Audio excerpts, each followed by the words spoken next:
کچھ دن پہلے کے پی کے اندر بلدیاتی الیکشن ہوا اور اس کا رزلٹ جو ہے آبویسلی حکومت کے لیے اتنا اچھا اس لیے بھی نہیں تھا کیونکہ یہاں سے پاکستان تحریک انصاف کی گورنمنٹ 2/3 میجورٹی اس نے لی ہے.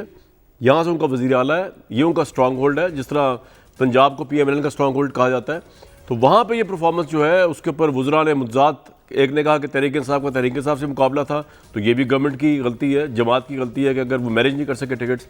لیکن سب سے امپورٹنٹ بات کی شوکت یوسفزئی صاحب نے, انہوں نے کہا مہنگائی نے ہمیں ہرا دیا. تو اگر یہ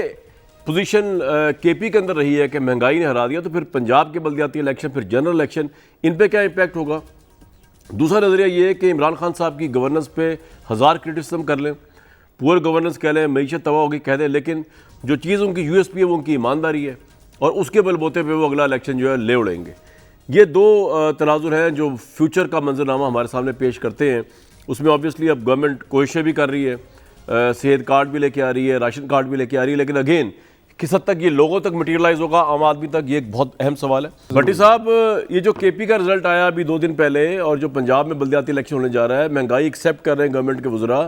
مہنگائی کا میکنزم کچھ سمجھ نہیں آ رہا کس طرح اس سے نکالا جائے گا. پرائم منسٹر کی نیک نیتی پہ میں نے کبھی زندگی میں شک نہیں کیا, وہ واقعی چاہتے ہیں اس ملک کا بھلا ہو, لیکن شاید ہاتھ نہیں پڑ رہا, کیا نہیں ہو رہا, کس طرح دیکھتے ہیں آپ منظرنامے کو؟ پہلے کے پی کی بات کر لیں, اور وہ جو آپ نے بات کی پرائم منسٹر کی ایمانداری کے, انڈاؤٹیبلی ایماندار آدمی ہیں, انڈاؤٹیبلی وہ اس ملک کے لیے کچھ کرنا چاہتے ہیں, انڈاؤٹیبلی ان کے ساتھ جو ٹیم ہے وہ نہیں ہے جس کا انہوں نے وعدہ دعوے نعرے مارے تھے, اور یا جو ہمارے ساتھ کہا تھا کہ میں ایسی ٹیم اتاروں گا کہ پوری دنیا تعریف کرے گی. خیر, اس پہ تو ہم بہت دفعہ بات کر چکے ہیں, اور یہاں یہ بھی ضرور ہم کہتے ہیں کہ جب 6-7 رپورٹیں آئیں, سارا کچھ ہوا, تو جو ارد گرد بیٹھے ہوئے ہیں پرائم منسٹر صاحب کے, جو پرانے بھی ہیں, جن ایم کیو ایم, کاف لیگ, جن کے بارے میں پرائم منسٹر صاحب کا سٹانس پرانا ہمارے سامنے ہے, اس کے علاوہ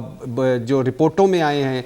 پنڈورا لیکس کو ابھی نوٹسز جاری کر دیے وزیر اعظم کے معائنہ کمیشن نے, لیکن یہ سارے جو ہیں ان کے خلاف جزا سزا اللہ کرے وہ کر جائیں, اور ہمیں اور ہم بتا سکیں کہ دیکھیں ایماندار آدمی نے کیسا کام کیا. لیکن آپ کو ہوتا ہوا بھی نظر آ رہا ہے یہ, اس دن آپ کو لگ رہا ہے کہ صرف ایمانداری جو ہے وہ پی ٹی آئی کو بچائے گی الیکشن میں؟ نہیں, ابھی بتاتا ہوں. کے پی پہ 3-4 پوائنٹس بڑے امپورٹنٹ ہیں, گو کہ اس پہ بات کافی دفعہ ہو چکی ہے, لیکن میرا خیال ہے کہ پرویز خٹک صاحب کو جس دن, حالانکہ وہ 2018 میں 2/3 اکثریت سے جتوا چکے تھے اپنی تحریک انصاف کو, ان کو ہٹایا تو اس دن ہی چیزیں ڈاماڈول ہو گئی تھیں. اور دوسری بات یہ ہے کہ مہنگائی, بے روزگاری, غربت نے بلا شبہ کے پی کے لوگوں میں یہ جو دوسری ہارنے کی وجہ تھی. تیسری, وزیر اعلیٰ محمود خان, جن کو ہم سائیں عثمان بزدار پلس کہتے ہیں, وہ ان کی بیڈ گورننس, بیڈ پرفارمنس, مس مینجمنٹ ہے. اور پھر ادھر 4-5 دھڑے ہیں, اسد قیصر صاحب کا علیحدہ دھڑا ہے, عاطف خان شہرام کا علیحدہ دھڑا ہے, شاہ فرمان کا علیحدہ دھڑا ہے, اعظم خان صاحب کی بیوروکریسی کے ذریعے وہ ایک علیحدہ ہے, اور وہ سارا. پھر اس کے علاوہ تھا کے پی میں آپس میں گروہ بندیاں, جو شبلی فراز صاحب نے بھی کہا, دھڑے بندیاں, جس میں آپ نوشہرہ کی ایم پی اے کی سیٹ ہار گئے تھے اسی وجہ سے دھڑے بندیاں کے ساتھ, اور اس میں بھی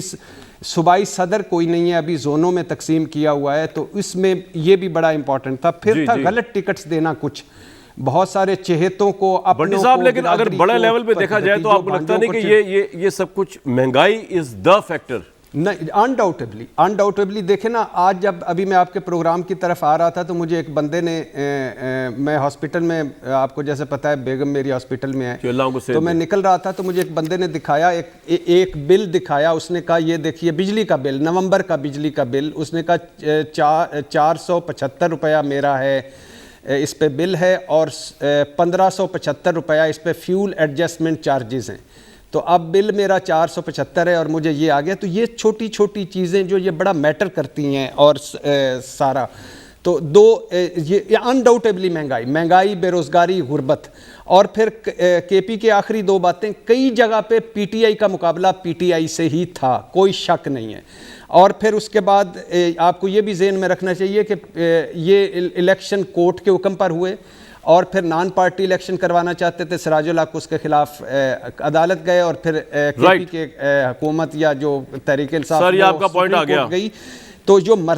آخری مردان, کوہاٹ اور پشاور میں اسپیشلی جو ڈنٹ لگا ہے یہ آئی اوپنر ہے عمران خان صاحب اور تحریک انصاف کے لیے. 1 سال ان کے پاس ہے, وہ بہت کچھ کر سکتے ہیں اور اپنا جو گڑھ ہے اس کو مضبوط دوبارہ کرنا ہے, تو وہ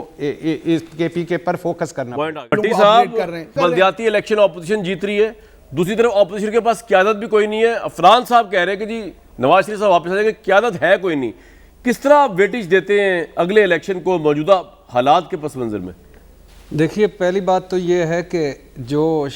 شہباز گل صاحب نے گیس کا ذکر کیا, میں تو اس بندے کو ڈھونڈ رہا ہوں جس نے ہمارے گھروں میں گیس کنیکشن دیے. دنیا میں کہیں بھی گیس گھروں میں کنیکشن نہیں دیے جاتے. یہ بہت بڑا ظلم ہوا اور آج ہم اس سطح پر پہنچے ہوئے ہیں. اس میں کوئی شک نہیں کہ اس حکومت کا جو ایل این جی ہے, ایل این جی والا معاملہ وہ ایک علیحدہ بات ہے. دوسری بات, بھائی جان کیمرون مینٹر ایک سابقہ سفیر ہوتا تھا, اس نے کانگریس میں کہا ہے, اتنا کریڈٹ تو اس حکومت کو جو پھنسی ہوئی ہے مختلف اس کو دینا پڑے گا, کہ اس نے کہا ہے کہ اب ہم ڈو مور کی پوزیشن میں نہیں ہیں. یہ کانگریس میں اس نے مباحثے کے دوران کہا, اور اس ڈو مور کی پوزیشن میں نہ ہونے کی سزا بھی ہمیں مل رہی ہے. FATF, I M F, Afghan fall اور سعودی عرب پیسہ دیتا ہے تو اس پر بھی اتنا بڑا سود, اور باقی ملک سی پیک وغیرہ وغیرہ وہ بھی ہے. اور سوائے ترکی کے باقی ساری ایجنسیوں کے, سارے ملکوں کی ایجنسیاں کسی نہ کسی صورت میں ہمارے ملک میں آپریٹ کر رہی ہیں, اس کا بھی ایک خمیازہ ہمیں بھگتنا پڑے گا. لیکن اب آ جائے گی اس پہ,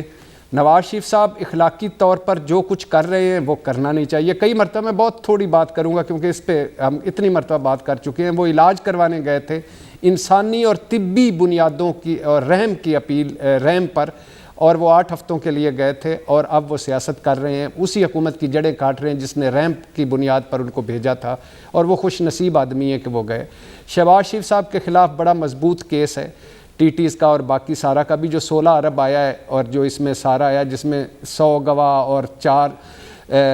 7 والیوم 4000 صفحات اور پتہ نہیں 2.5 نوبی دھوبی نائی پتہ نہیں کیا کیا وہ چھوڑیں. اس کے علاوہ مریم نواز صاحبہ نااہل ہیں, اس کے علاوہ زرداری صاحب کے 25 والیومز ہیں. لیکن یہ میں بھی جانتا ہوں, آپ بھی جانتے ہیں, شہباز گل صاحب بھی جانتے ہیں, عفنان بھائی بھی جانتے ہیں, سب جانتے ہیں, یہ ملک ہے طاقتور اور پیسے والے کا,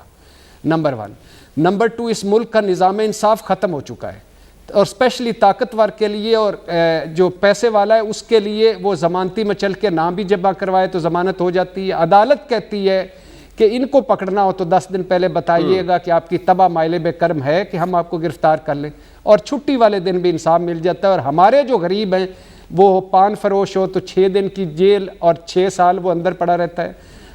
مرغی چور سپریم رول آف لا تو امپلیمنٹ نہیں ہوا نا اس دور میں بھی بھٹی صاحب, اور دھنیا چور جو ہے وہ اس کی سپریم کورٹ میں ضمانت ہوتی ہے. اور یہ کیس, آخری بات جو اس میں سب سے امپورٹنٹ ہے کہ یہ کیس جب بنائے جاتے ہیں, بنتے ہیں,